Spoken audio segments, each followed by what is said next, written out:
Welcome back and thanks for tuning in. I'm Nick, and this is Super Simple Security Principles, where we talk about digital security principles that are easy to understand no matter your skill level.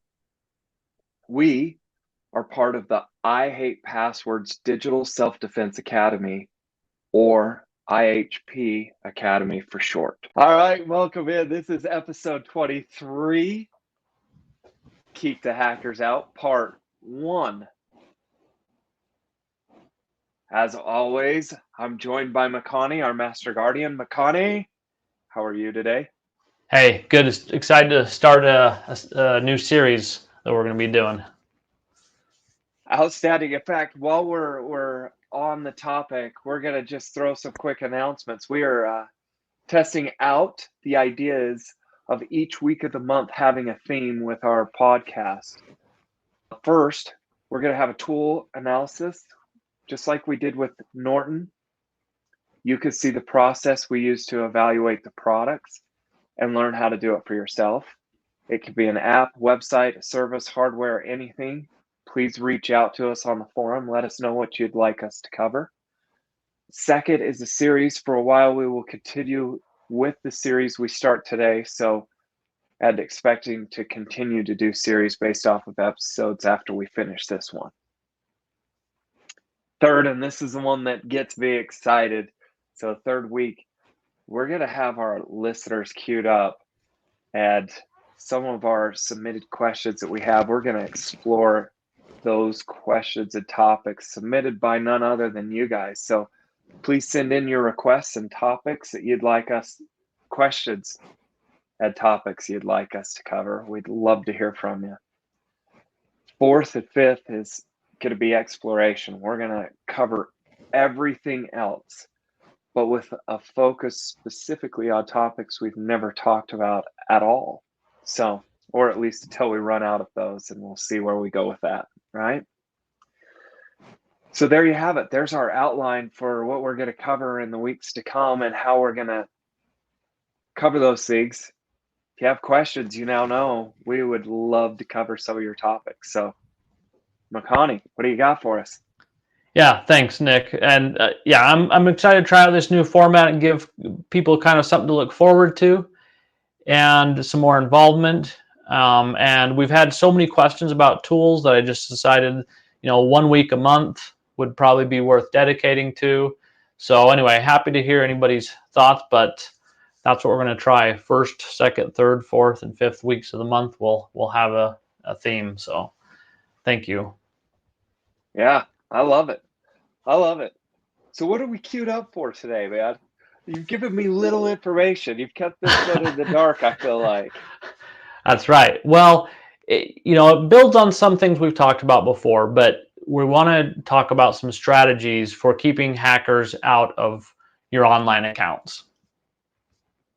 All right. And we have a lot of online accounts, right? Yeah. And most people underestimate how many. Some websites claim the average is around 175 per person. Now, I know I'm skewing that average a bit because I have like over 1,000, so does Kem. So, but even say you have 175 or however many, it's easy for that to be overwhelming to think about this task of, okay, I want to make all of those safe. Especially because we would like to think that by default, they would be safe. We sign up for something and it'd be configured and set up the right way. Unfortunately, it just doesn't work that way. We have to make sure at a minimum we have a strong password. And that's the one we've talked about, of course, but there's a number of other things that we're going to talk about. Some of them that apply to any kind of account and some that apply to only specific accounts. So there are a lot of things we can do, even though they're not necessarily all great safe by default. There's a lot we can do to improve that. And so the job for today, just this episode, is to try to take that seemingly enormous task of keeping those 175 accounts or however many you have, and to try to start breaking that down into manageable parts. I have two questions for you, Nick, And Oh, the first one's easy. About how many accounts would you guess you have?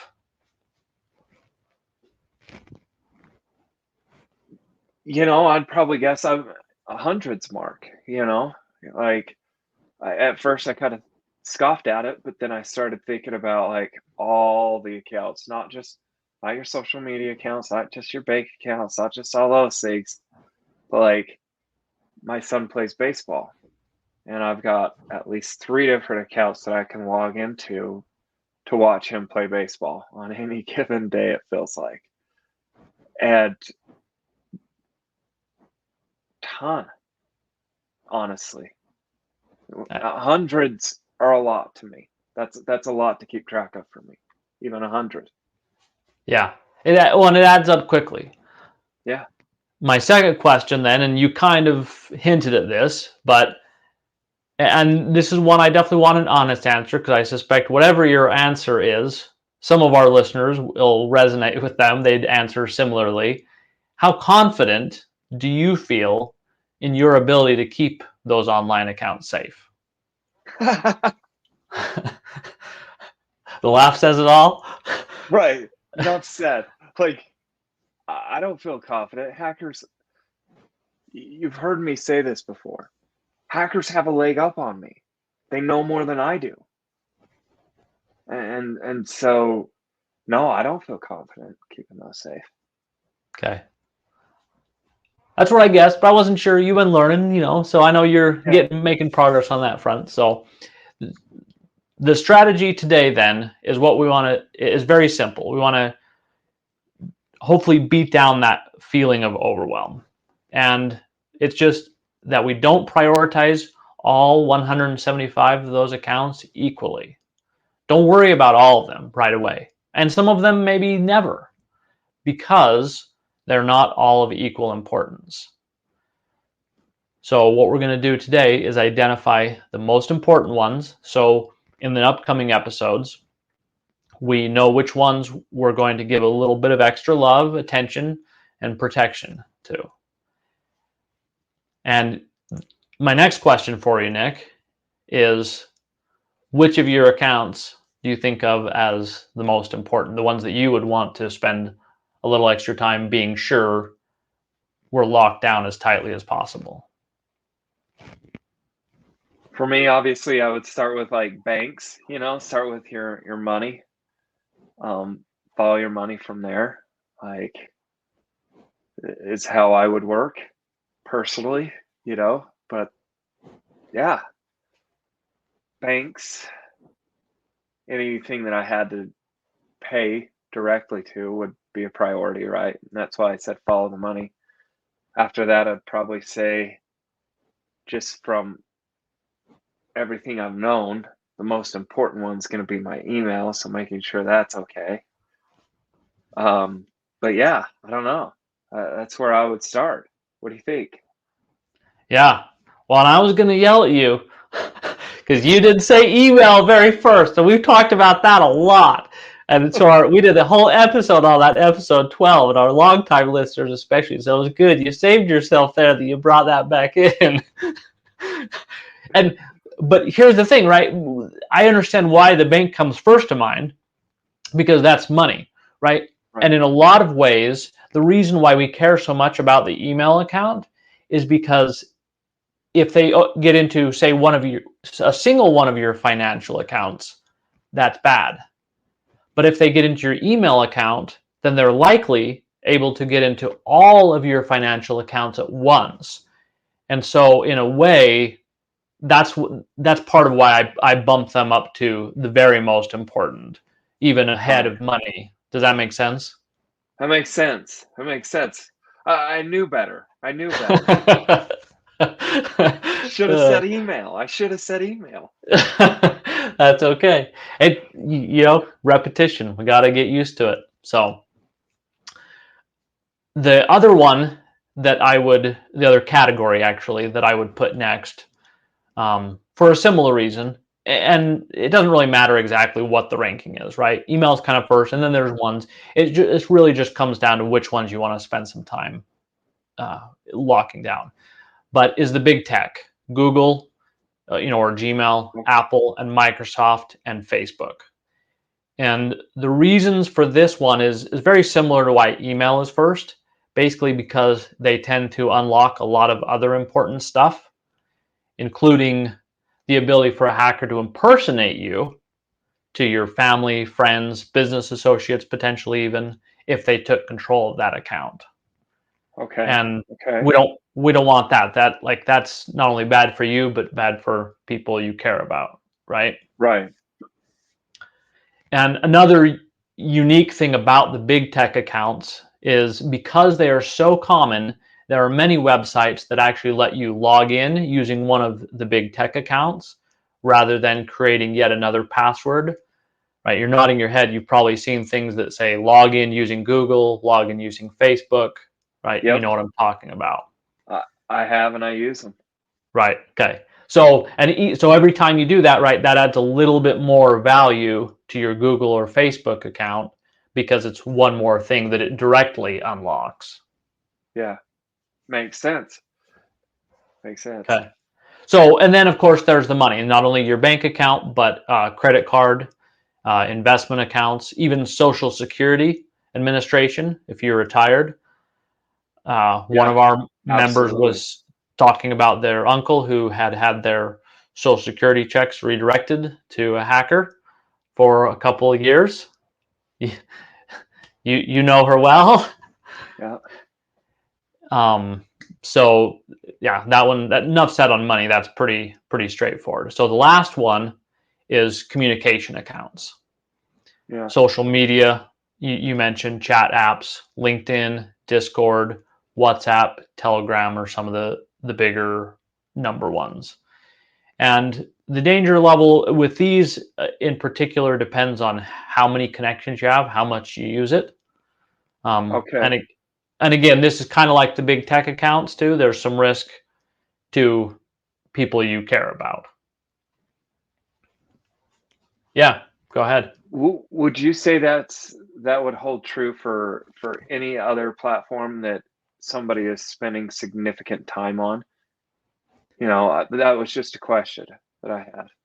Yeah, probably. I mean, it depends on, what kind of value the people can get out of it. But generally speaking, if you're spending a lot of time on it, then there's probably going to be some value that they can get out of hacking that account.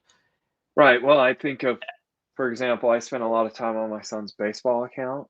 Uh-huh. One that I told you, it costs money, so I know it's got my credit card stored somewhere probably, you know.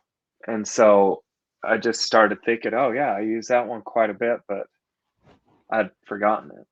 That's why No, I asked. that is a great question, good way of thinking about it too, because right, not only they have the credit card, but I would say in a general perspective too, if you're spending a lot of time on it, then one of the risks is they might be able to learn a lot about you. Right. Right. And that's Right. one of the things, especially when it's targeted, if the more hackers can learn about you, the more then they can build hacks and things specific to you. Now, that's not your average threat for everybody, but Right. there are people that we deal with that we know get targeted directly. And especially with AI, targeted attacks get easier and easier. And so the more data that they can feed to the AI, the more that's possible. So even though targeted has been less common, I think going into the future, targeted is going to get easier. Yeah. And so that's going to be a growing threat that I'd rather get ahead of. Does that make sense? Absolutely. When I say targeted too, I realize I didn't really give a big explanation about that. So The let me target's just painted on you. You definitely feel it when they're starting to shoot at you. yeah, well, exactly. One, because there's a big distinction with hackers and attacks out there between they just call it spray and pray or whatever. You're just kind of launching out this big attack against nobody in particular, just anybody you can reach, right? And so it's not necessarily very customized to that specific individual. And so, the success rate is going to be a lot lower typically, and the reward is going to be lower. And then when they find somebody that was worth targeting specifically celebrities or high profile individuals, then they try to learn more specific information about and target those attacks. So, or even person that's retired, for example. yeah, there's whole levels of targeting, right? There could be a very specific individual or demographics, right? And if they know more about the retirees, then there's more things that they can do specifically against them. Yeah, it's a good point. Yep. Okay, so that's all the kind of the big groups of accounts that I can think of that we should really focus on first. Any others that you can think of, Nick?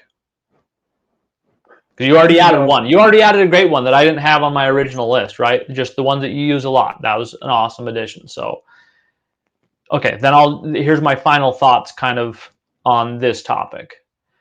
Because, we've talked mostly lately about the different categories of accounts. But once you stop to realize it, it's not too hard to evaluate that for yourself. So really the one thing I want to kind of emphasize to remember is that some accounts are more important than others, so it's useful to spend more time on them. And more generally in security, anytime you are considering spending time and effort on improving your security, you want to be sure that you're directing your energy towards the area that will be of the greatest benefit. It's one of the things, if you look at real world security examples, think airport security, think any security, how much thought did they put into, are we really solving the right problem? Is this going to actually improve things? And so when we look at all our online accounts, we don't really care about spending effort on all 175, especially to begin with. We want to focus in on the ones that are going to give us the biggest bang for our buck. And it's a very generically applicable security principle. You've got to make sure you focus your energy where it's needed. Yeah. So that's what I want people to remember today. All right. And that's easy enough. Focus your attention on where it pays the most dividends, if I could say it in other terms. Yep. Which is why we have the groups. Again, go through these groups, figure out which passwords and which accounts matter the most, right? Yeah. Well, and that's my call for action. And I actually have a PDF that I created that will help make this easier. It has not only the categories, but the specific examples, because there's going to be a lot, like so many people have a Google account. So that's on there, and you can just check that list. And there will be ones just to help you remember, and some blank spots to write in ones for each category if I missed any. And what I would suggest, though, after you go download that PDF, there will be a link in the show notes, of course, is limit your most important accounts to 10 for now. And if you have more than that, that's fine. We'll get to those as well. But the reason I say 10 is because in the upcoming episodes for this series, we're going to be talking about strategies to help secure those accounts. And so I want you to have these ones in mind, that list in front of you. Okay, here's what I'm going to do to lock those down as much as I can. And so we'll be discussing that. That'll be, the next one is August 9th. And the second Friday of every month, probably my guess is to the end of this year, actually. So. Awesome. So we're going to be building. Yep. Excellent. Yes. Okay. That's our super simple show today. If you're not a member of the IHP Academy already, please come join us for free.